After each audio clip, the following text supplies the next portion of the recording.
Hello friends, आजकल हमारे north India में देखिए बहुत अधिक बारिश हो रही है। बारिश होती है, फिर थोड़ी सी धूप निकल आती है, फिर बारिश होने लगती है। बारिश रुकने का नाम ही नहीं ले रही है। और आपको तो ये पता है कि जो रेन वाटर है वो हमारे प्लांट्स को के लिए कितना बेनिफिशियल होता है, कितने बेनिफिट्स हैं उसके। बारिश का पानी लगातार पौधों में गिरने से पौधे हरे भरे हो जाते हैं, उनमें बड्स आती हैं, फूल आते हैं और प्लांट्स जो हैं वो लगातार हेल्दी बने रहते हैं। और बारिश का पानी जो है उसमें नाइट्रोजन होता है, उसमें जो है माइक्रो न्यूट्रिएंट्स होते हैं जो हमारे पौधों को हेल्दी बनाते हैं और ये पौधे हमेशा हरे भरे और स्वस्थ बने रहते हैं। इसके साथ ही पौधों का जो हार्मोनल डेवलपमेंट है वो भी जो है बरसात में बहुत अच्छा हो जाता है। तो ये सब बेसिक टिप्स हैं कि जो हम लोग जानते ही हैं कि बरसात का पानी जो है पौधों के लिए अच्छा है। पर फ्रेंड्स, आज का जो वीडियो है इसमें मैं आपको 5 ऐसे इंपॉर्टेंट टिप्स, सीक्रेट टिप्स बताने जा रही हूँ जो कि हमारे बगीचे के पौधे, चाहे वो फल के हों चाहे फूल के हों, उनसे रिलेटेड है। और वो किस प्रकार से हमारे पौधों को बारिश का पानी फ़ायदा करता है, साथ ही हमारी मिट्टी को कैसे फ़ायदा करता है, ये मैं आपको इस वीडियो में 5 इंपॉर्टेंट टिप्स बताऊंगी। तो शुरू से आखिर तक आपसे रिक्वेस्ट है कि मेरे इस वीडियो में बने रहिए और पूरा वीडियो देखिए। मैं रंजना लाल होम गार्डनिंग चैनल में आप सभी का स्वागत करती हूँ। तो फ्रेंड्स, जो मेरा पहला टिप है वो ये है कि पौधों में अक्सर ही जो है हम एक दूसरे से जान करके जो है वो तरह तरह की चीज़ें इसकी जड़ों में डालना शुरू कर देते हैं। कभी दाल का पानी है, कभी चावल का धुला हुआ पानी है, किसी ने बताया मट्ठा डाल दो तो वो मट्ठे का पानी डाल दिया या वर्मी कंपोस्ट डाल दी। तो उससे होता ये कि फूल अधिक दे, इसके लालच में जो है वो हम लोग फर्टिलाइज़र डालते चले जाते हैं। होता ये है कि ओवर फर्टिलाइजर पौधों में हो जाता है और उससे जो है इसकी मिट्टी टॉक्सिक हो जाती है। टॉक्सिक होने से पौधे जो है वो जलने लगते हैं और मिट्टी क्योंकि ख़राब हो जाती है, बहुत ज़्यादा हमने जो है उसमें जो है वो फर्टिलाइज़र डाल दिया है। अब ये आता है, ये कमेंट्स आते हैं कि हमने तो ये पौधा लगाया था, हमारा पौधा ख़राब हो गया। तो अगर आप तरह तरह के उसमें जो है फर्टिलाइज़र्स डालते रहेंगे तो वो ओवर हो जाता है फर्टिलाइजेशन, उससे पौधा ख़राब हो जाता है। अब ये इसको ठीक करने का काम, यहाँ पर मेन चीज़ आती है कि इसको ठीक करने का काम हमारी प्रकृति करती है। तो बरसात के दिनों में हमें अपने सभी पौधों को देखिए स्टैंड में लगा देना है। और अगर स्टैंड की सुविधा नहीं है तो आप ऐसे भी कर सकते हैं कि जैसे आपने 2 ईंटें ज़मीन पे रखे, उसके बीच में एक गमला रख दिया, जिससे कि क्या है कि इसका ये ड्रेनेज होल जो है ये ओपन रहे और जब बारिश का पानी इसके ऊपर गिरे तो वो नीचे से जो है वो ड्रेन होता रहे, इसकी मिट्टी सॉफ्ट और अच्छी बनी हुई हो।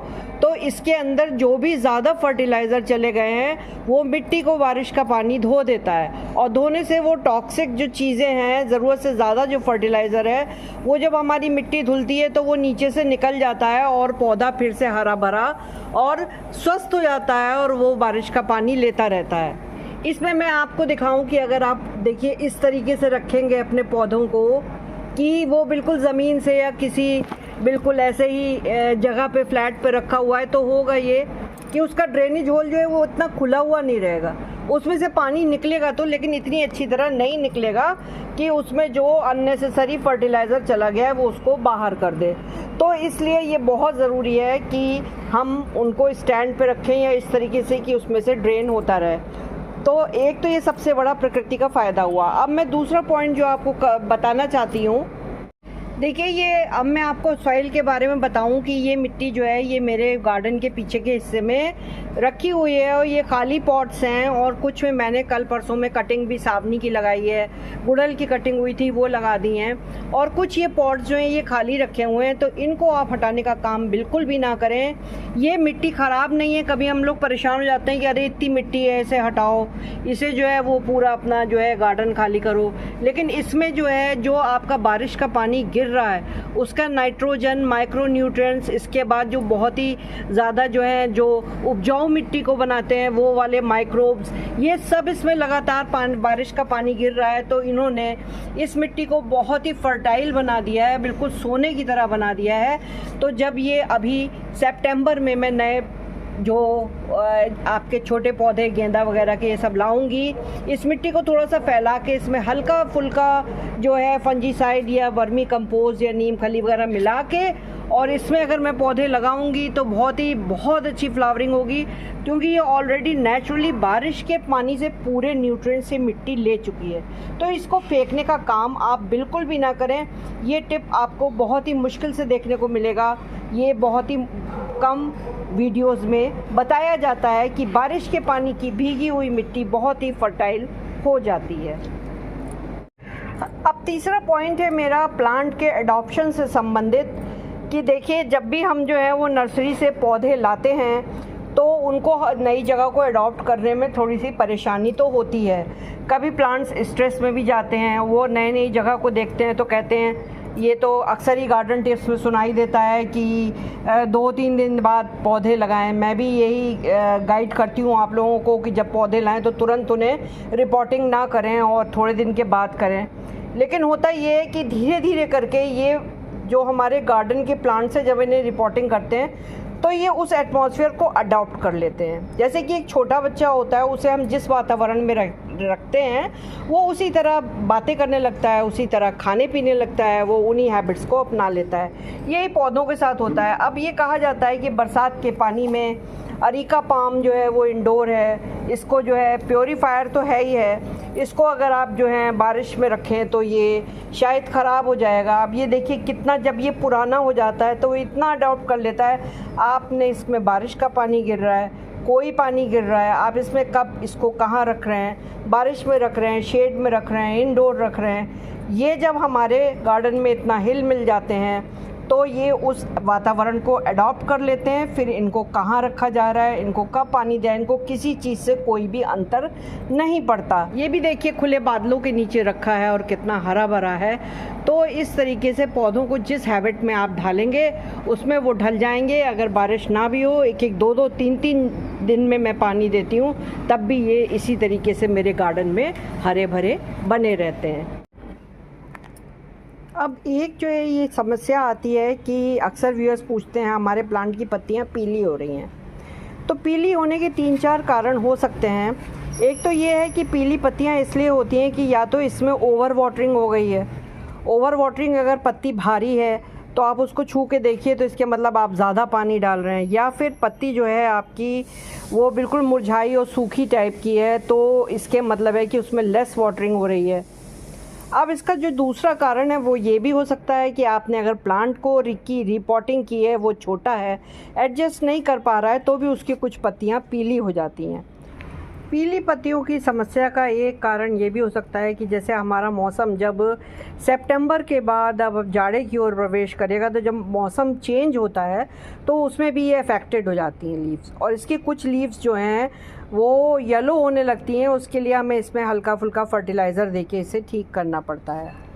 अब एक, अगर इनमें से कोई भी कारण नहीं है तो फिर कारण ये हो सकता है हैवी फ्लावरिंग का। अगर आपके प्लांट ने ये पीली पत्तियों की समस्या ज़्यादातर होती है जो प्लांट बहुत ही अधिक हैवी फ्लावरिंग करते हैं, जैसे कि ये मेरा जो है लमंडा का प्लांट इस समय बहुत ही ज़बरदस्त फ्लावरिंग कर रहा है और इसमें भी येलो लीव्स दिखाई दे रही हैं।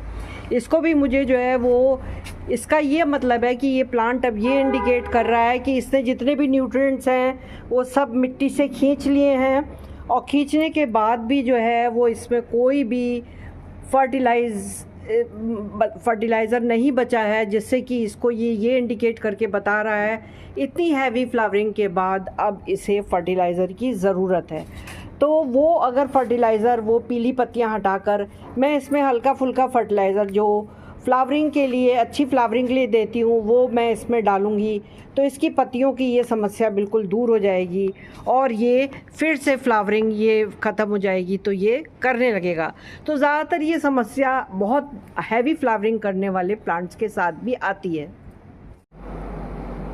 अब जो मैं इसका जो 5th और लास्ट पॉइंट बताना चाहती हूँ वो है आपका केमिकल फर्टिलाइज़र्स का यूज़। केमिकल फर्टिलाइज़र्स जो हैं वो हमारे पॉट की मिट्टी को धीरे धीरे ख़राब कर देते हैं। बरसात के मौसम में भी अक्सर ये देखा गया है कि फ्लावर अधिक लेने के चक्कर में कभी जो है वो लोग जो है इसमें प्लांट्स में ला करके DAP के दाने कुछ डाल देते हैं, कुछ हैं कि जो है वो अपना पोटाश लाए वो दाने डाल दिए। उससे क्या होता है, मिट्टी जब आप ये केमिकल फर्टिलाइज़र्स डालेंगे तब तो वो फ्लावरिंग करेंगी और हैवी फ्लावरिंग देंगी, उसके बाद उसमें जो है वो फ्लावरिंग बंद हो जाती है, क्योंकि जो प्लांट है हमारा वो बिल्कुल केमिकल फर्टिलाइज़र्स पे ज़िंदा रहने लगा है कि जो है अगर हम उसमें केमिकल डालेंगे तब तो वो फ्लावरिंग करेगा, वरना एक जो नेचुरल फ्लावरिंग होती है उसकी ताकत उसमें ख़त्म हो जाती है। तो ये केमिकल्स का यूज़ करके अपने प्लांट्स की मिट्टी को बिल्कुल भी स्पॉइल ना करें, वो किसी भी दवा से ठीक नहीं होती। तो हमेशा जो है वो ऑर्गेनिक फर्टिलाइज़र का यूज़ करिए, होममेड फर्टिलाइज़र का यूज़ करिए, सीवीड ग्रैन्यूल्स का यूज़ करिए। तो अगर आप चाहते हैं कि आपके गार्डन के प्लांट्स हेल्दी बने रहें और वो नेचुरल ढंग से अपने आप टाइम आने में फ्लावरिंग करें, तो एक तो उनका टाइम डिसाइड कर लीजिए कि हमको महीने में एक बार इस प्लांट में फर्टिलाइज़र डालना है।